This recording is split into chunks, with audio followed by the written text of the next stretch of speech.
அனைவருக்கும் வணக்கம். நான் வழக்கறிஞர் ஹெச் ராஜா. பெண் குழந்தைகளை பெற்ற அனைவருக்கும் இந்த வீடியோ சமர்ப்பணம்.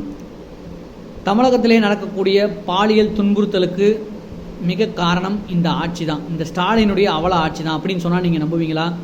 ஒரு உதாரணத்தை சொல்கிறேன். சில மாதங்களுக்கு முன்பு சென்னை அண்ணா நகரில் ஒரு 4 வயது சிறுமி காம கொடூரனால் கற்பழிக்கப்பட்டார். அந்த சிறுமியினுடைய பெற்றோர்கள் கண்ணீர் மல்க அந்த எல்லைக்குட்பட்ட காவல் நிலையத்தில் புகார் அளிக்க போனாங்க. புகார் அளித்தும் எந்தவித பிரயோஜனமும் இல்லை. ஈவன் அவனை கூப்பிட்டு ஒரு வாரத்தை விசாரிக்க கூட இல்லை. அந்த புகாரின் மீது எந்த நடவடிக்கையும் இல்லாத காரணத்தினால அந்த பெற்றோர்கள் மனவிரக்தி அடைகிறாங்க. மனவிரக்தி அடைந்து சமூக ஊடகங்களின் வாயிலாக ஏதாவது ஒரு நியாயம் கிடைக்காதான்ட்டு ஊடகங்களின் வாயிலாக தெரியப்படுத்துகிறாங்க.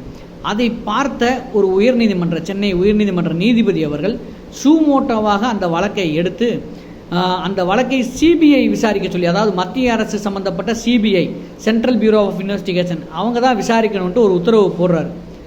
இந்த கேடுகட்ட ஸ்டாலினுடைய அரசு என்ன செய்யுது? அந்த உத்தரவை எதிர்த்து உச்சநீதிமன்றத்தில் மேல்முறையீடு செய்யுது.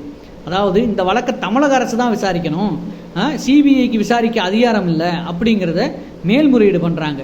அங்கே இதே போல் உச்சநீதிமன்றத்தில் என்னை போன்ற ஒரு வழக்கறிஞரை நியமித்ததில் அந்த வழக்கறிஞருக்கு ஒரு சிட்டிங்க்கு மட்டுமே 1,15,00,000 ரூபாய் இந்த தமிழக அரசாங்கம் செலவு பண்ணியிருக்கு, இந்த ஸ்டாலினுடைய அரசாங்கம். ஆக கேடுகட்ட ஒரு அரசாங்கமாக, அதாவது அந்த பிள்ளையினுடைய நீதிக்காக நீ 10 கோடி செலவு பண்ணியிருந்தாலும் பரவாயில்ல, நாங்கள் ஏற்றுக்கிட்டு இருப்போம். ஆனால் யாரையோ ஒரு குற்றவாளியை காப்பாற்றுறதுக்காக நீ உச்சநீதிமன்றம் போன பார்த்தியா, அங்கவே தெரிந்து கொள்ள வேண்டும். ஆகவே பெரியோர்களே, பெற்றோர்களே, தாய்மார்களே, உங்களுடைய குழந்தைகளுக்கு இந்த ஆட்சி பாதுகாப்பு இல்லாத ஆட்சி. இது திராவிட மாடல் ஆட்சி இல்லை, இது கேடுகட்ட பாலியல் மாடல் ஆட்சி. நன்றி.